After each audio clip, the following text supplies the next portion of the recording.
Strangely enough, this chapter was actually translated quickly. It's the Nanatsu no Taizai, chapter 219. First of all, new clothes for Ban.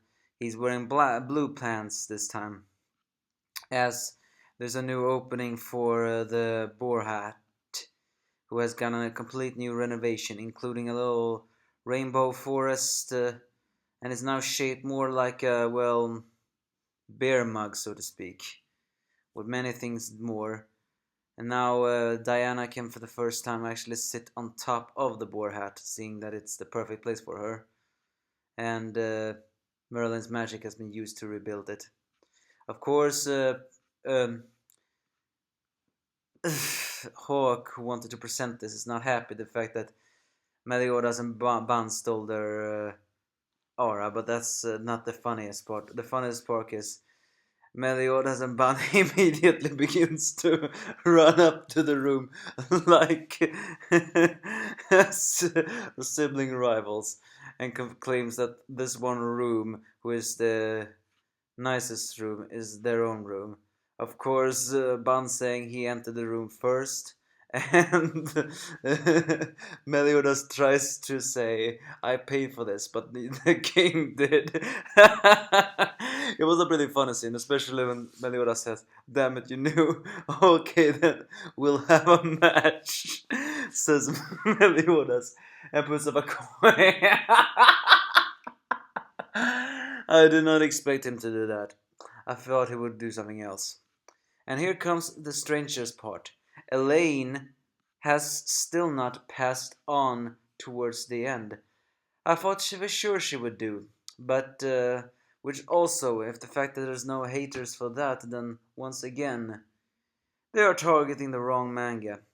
But for some reason, Elaine has not yet been sent over, because, well, it seems though that thanks to Elizabeth's magic and some kind of charm, Elaine has yet to pass on to the afterlife. But she's far from completely healed. I mean, wouldn't surprise me if the end Marascala really were alive, but her neck was broken and she lost many hearts. She can't be really that alive. Finally, though, Diana reveals to Elizabeth. Oh, yeah, it's worth noting that Elizabeth has beautiful princess clothing for the first time in a while. Actually, it suits her better than skimpy outfits. She reveals to Elizabeth about the so-called identical twin. Will finally Elizabeth get some clues about her origin? Who knows? In the bar, King is trying to drink with Gopher, but Gopher, being a doll, do not need to eat nor drink, and King, being, well, drunk, switches between his fat form and thin form, and always tries to say something but collapses. So Gopher just reads his mind and saying that King is a little bit conflicted. He still hates Gopher, at the same time is happy about his wings, and also I misunderstood you. In essence, he still dislikes Gopher for what Gopher did to his lady, but also is trying to bury the hatchet. And for the first time, well, it's kind of the doll Gopher now gives quite a heartwarming smile. I have to say, that smile of a kind heart is actually especially very cute, which is very strange, saying how much Gother has disgusted me, or reasons everything else. So, well, anyway, it also revealed another secret. It revealed that I actually wondered myself, why haven't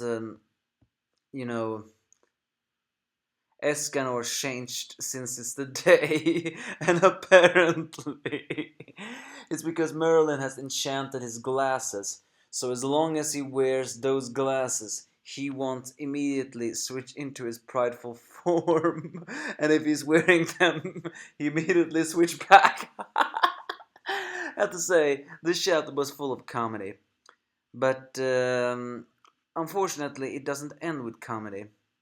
as Merlin is utilizing the eye of that vampire child she took in all those years ago. Um, that vessel is Orlond is searching into Camelot, who has been turned into a demon place and many worshippers. But as they search, suddenly things get dark and Seldris appears. Realizing that Seldris blasts Orlonde with the purgatory flames, but surprisingly, he is not hurt. It seems his purgatory flame was actually targeting uh, Merlin and not Orlonde, or maybe he really did, or maybe Merlin detached the connection and did it all to her. But Merlin managed to survive, although for the first time ever, bit scratchy wounded. But we do see some, strangely enough, we do see some skulls falling off of her, which makes me wonder, what does that mean? Why is she? Where did that skull come from? Did she technically die and get revived? Either way, Seldris is mildly impressed at the fact that Merlin managed to escape from his grasps. But Merlin is more worried about Arthur, and that's the reason why she sent Orlando in Camelot.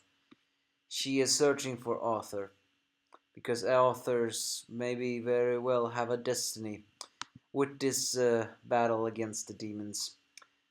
After all, we cannot forget she called him the king that will unite Britannia. So who knows? Oh, it's also revealed on a side story that Merlin stopped her age when she was 30 years old. So she's 30 years old and forever immortal. But yeah, for the first time ever, we saw Merlin getting wounded. Quite surprised, but mostly that skull attack seems to disappear. Makes me wonder how she dodged that. Did she use some kind of spell, or did she die but get revived? Who knows? But now that vampire vessel, we never really thought we would see that annoying vampire again. Wonder if it weren't for the fact that Meliodas killed the other vampire, I could almost believe for a moment that Seldris would bring her back. But that's impossible.